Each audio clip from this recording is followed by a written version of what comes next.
बिस्मिल्लाहिर्रहमानिर्रहीम। अच्छा जी, बड़ा इंटरेस्टिंग एक टॉपिक है कि आवाज़ों की मदद से तोड़ जोड़ करना। ठीक है। अभी जो तोड़ जोड़ है ना, वो इतनी बड़ी एक मुसीबत बन जाती है जब हम उन बच्चों को करवा रहे होते हैं जिनको आवाज़ें नहीं आती, जिनको हरूफ तहजी लिखने नहीं आते और जिनको ख़ास तौर पे आदि अशकाल लिखने नहीं आती। इसमें सबसे इंपॉर्टेंट चीज़ तो होगी आवाज़ें। दूसरे नंबर पे आगे शरारती नो। शरारती नो आपको पता ही है कि वो पहले वाले हरूफ से फ्रेंडशिप करते हैं, बाद वाले हरूफ से फ्रेंडशिप नहीं करते। इसका मतलब वो ज्वाइन नहीं होते।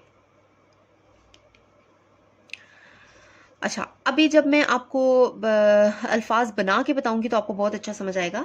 जैसे हम एक लफ्ज़ लिखते हैं तमाशा। ठीक है। इसके लिए ज़रूरी है कि बच्चे को हर हर्फ की आवाज़ का पता हो या आवाज़ से उसको हर्फ लिखना आता हो। असल में मेन चीज़ ये है कि आवाज़ को पहचान के उसने उसके मुताबिक हर्फ लिखना है। अब मैंने क्या लफ्ज़ बोला? तमाशा।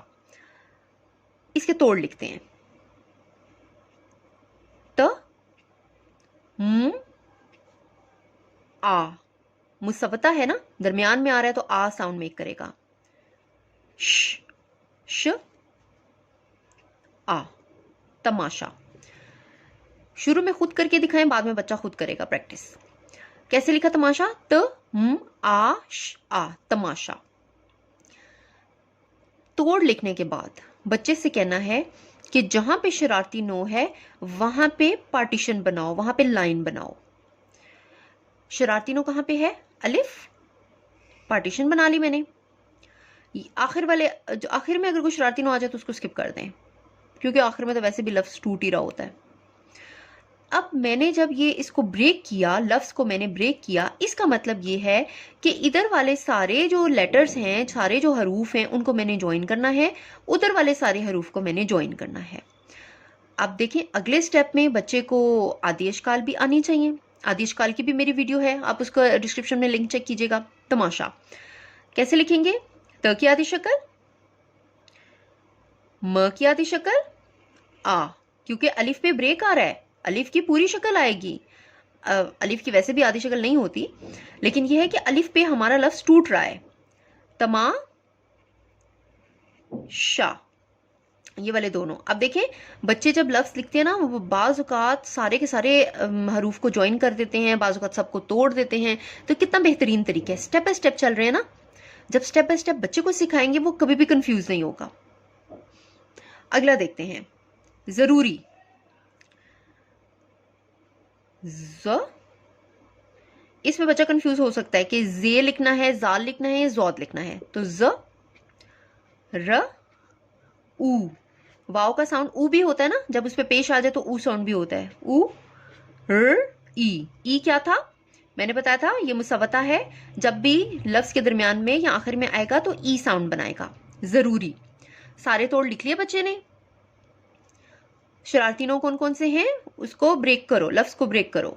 अच्छा जी, पहला शरारती हर्फ, शरारती नो हमें नजर आ गया, रे, ब्रेक। दूसरा ब्रेक, तीसरा ब्रेक। इसका क्या मतलब हुआ? ये दोनों फ्रेंड्स हैं और ये बाकी सब अलग अलग आएंगे। इन दोनों को ज्वाइन करो। जर, जर, ऊ, ई, जरूरी। कहीं पे है कोई कंफ्यूजन? कितना आसान है, इसी तरीके से बच्चे को सिखाएं। कोई और लफ्ज देखते हैं थोड़ा मुश्किल सा, ताकि आपको भी ये क्लियर हो जाए। जैसे लिख लेते हैं पसंदीदगी। अब पसंदीदगी के तोड़ क्या हैं? अभी आवाजों की मदद से हम लिख रहे हैं ना, तो प स पसंद, द, ई, द, ग, ई, पसंदीदगी। जल्दी जल्दी से शरारती नो की जगह पे ब्रेक बनाते हैं। दाल आ गया पहला शरारती नो, फिर दाल आ गया दूसरा शरारती नो, और तो कोई नहीं है इसमें। मतलब ये कि इन सारे हरूफ को ज्वाइन करना है, सबकी आदि अशकाल लिखनी है। इन दोनों को ज्वाइन करना है, इन दोनों को ज्वाइन करना है। ओके। प, सन, पसंद, दीद, गी। आदि अशकाल आना बहुत जरूरी है। ठीक है, ये लाजमी आपने करना है, वरना इस मेथड का कोई फायदा नहीं है। पसंदीदगी। अच्छा जी, एक और लफ्ज कर लेते हैं जनाब, कोई सिंपल से कर लेते हैं, खालदा, जैसे एक नाम है खालदा, ख आ ह द हा, खालदा, एंड में ह साउंड, खालदा। कहाँ कहाँ पे शरारती नो, या नहीं, कहाँ कहाँ पे है ब्रेक, यहाँ पे ब्रेक बना दिया, यहाँ पे ब्रेक कर दिया इसको, खा, दोनों को ज्वाइन किया, खा ज्वाइन किया, ह, हे विल बी अलोन, क्योंकि दाल शरारती नो है, बाद वाले से फ्रेंडशिप नहीं करेगा, खालदा। अपना बहुत ख्याल रखिएगा, शुक्रिया, अल्लाह हाफिज।